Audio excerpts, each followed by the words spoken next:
The 3-year-old fillies get to have it their own way in the Group 2 World Sports Betting Fillies Guineas. Run at level weights, the race sees a full field of 14 from an entry of 25. Of these, 6 are from Gauteng, the same from the Western Cape, and 2 from KZN.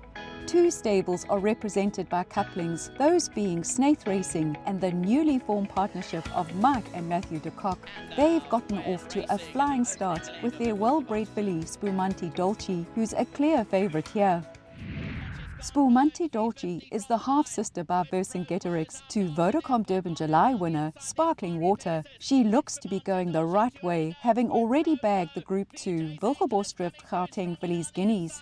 Spumante Dolce, quid pro quo, and VJ's Angel. Spumante Dolce won it. Spumante Dolce for Mike de Kock, and Mathew de Kock has won it from VJ's Angel, quid pro quo, and Fiery Pegasus.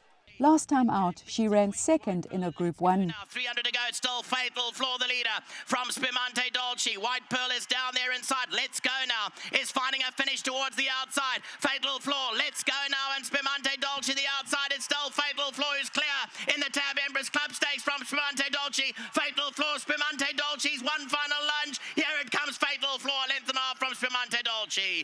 She, like many of the more fancied fillies, has drawn wide. Gavin Lorena is in the irons. Spumanti Doli has remained in good form since running second in the Empress Club. She will be raiding from Joburg. Unfortunately, she has a terrible barrier to overcome, but with a bit of luck in running, then she's definitely one of the class fillies in the race and should be powering home very well. Stablemate to Spumanti Doli is recent winner of the Group 2 Bali Turk, Oxales Gold. On the outside, Oxales Gold. Danton from Santon's running on. Cat's Pajamas on the outside. Otanikwa's a big runner on the outside. They're coming from everywhere now. And it's Oxales Gold hit the front. And Oxales Gold is going on to win it. Oxales Gold has won it. Cat's Pajamas second. Otanikwa third. She's drawn 7 with Kabelo Matsinyani up. Oxales Gold has remained in Durban since her last victory. She's done very, very well at home. We're really happy with her. Obviously, this is a big test for her, and she's drawn slightly outward, but she's in good form, and we're hopeful of a good performance from her. The informed stable of Sean Tarry sends out Green Sapphire, who's won 4 of her last 5, including the Group 3 Mzimkhulu Stakes last time out. She's drawn in the country at 12, with Samanga Kamalo aboard. Gimmy's Countess trying to wear it down. Regenerations on the outside, but they're not getting to Green Sapphire. Wins it. Gimmy's Countess second, third Regeneration, and then Jean d'Arc. Green Sapphire won a very good race in her last start. I felt Samanga handled her very confidently. She went to the front and she kicked away in the straight, and was never in doubt. Very happy that he's retained the ride. Unfortunately, we've drawn deep, and this is a much stronger field. Her preparation has gone well at home, and from this draw, we are taking a chance. She's such an honest filly, and her form is so good. But this draw honestly just throws the cat amongst the pigeons. Just hoping that Samanga can overcome the draw somehow. But she does have some speed, and if dropped out, I'm sure she can use it to her advantage to finish off very strongly.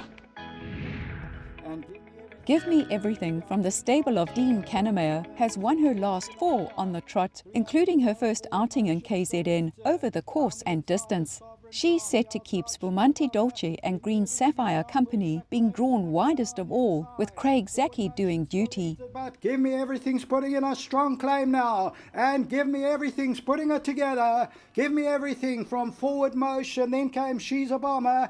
Dean, I see you had Give Me Everything entered in both guineas, the Colts guineas and the fillies. Is that an indication of what you think of her? Well, I think she's improving filly, and she's a filly who'll go 2,000 metres. This is probably a minimum trip, but when I discussed it with Susan and Carl and John, the owners, Susan said to me entering the Colts guineas and see. But she drew well in the Colts guineas and badly in the Fillies Guineas. But I've made a decision to go for the Fillies Guineas. Because if you look at the Colts Guineas, you're talking about horses that won the Met. You're talking about horses, the Group 1 winners that you're meeting at level weights. And I think that would be too difficult this time of her career. I think it'd be unfair on her to take those horses on. So what I've done is I've gone for the Fillies Guineas. And there's some very smart fillies in the race. Unfortunately, they haven't been kind to me when it concerns draws. So she's drawn right on the outside, or maybe one off the outside. which is very, very tough. As I said, it's a minimum trip. She's a filly that would be, I think, she'll be doing good work at the finish. And we could see the other day when I brought her up to Durban, she came from second, last to last. She quickened up very well at times, were very good over the last 400 metres. She's doing exceptionally well, and she's a filly on the up. The first of Justin Snaith's coupling is the recent winner of the listed Sweet Chestnut Stakes, Be Merry. She's drawn 8 with Muzieni in the irons. Be Merry on the inside, call me Getrix. Be Merry got to the front, top right Muzieni.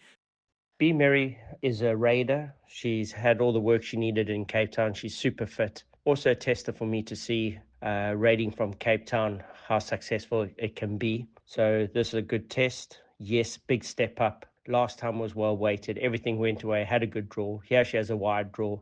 It's just very much if she takes to the travelling and whether she has a small chance in this race, we're willing to take the risk for what is amazing black type for a filly. So we're very willing to take our chances here. Stable companion to Be Merry is little Suzie, daughter of the World Sports Betting Cape Town Met winner, Oh Susanna. She's Group 1 placed, drawn 13 with Sean Veal up. Little Susie was fortunate to have an opportunity to see Greyville, at the same time get a little bit of fitness just before the rains hit Natal. Unfortunately, from the draw, she's going to find it very tough. Yes, if we overcome the draw, yes, if we drop out and she runs through the field, certainly she's a horse that could run into the money, but a lot is going to have to go our way here. There are a few horses here with some good form, and it's not going to be a walk in the park this race. The race will be a test to see if the more fancied fillies can overcome their draws. If not, we could just be in for an upset.